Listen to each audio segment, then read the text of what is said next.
Hello everybody and welcome. In this video I am going to show you how to change volume on your HONOR Earbuds to Lite.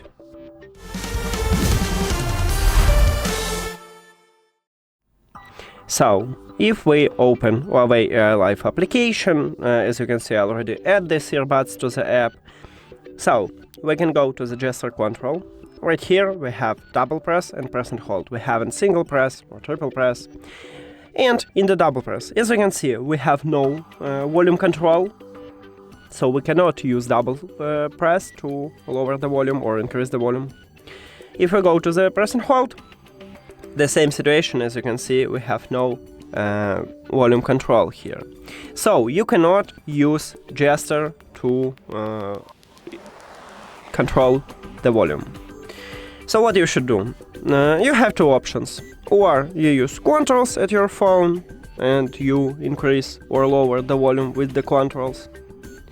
Or you can open control panel, and right here also you have volume control. So you can move the slider. You can increase or lower the volume. And that's it. Thank you for watching this video. If you found it helpful, please consider subscribing to channel and leave the like on the video. See you later!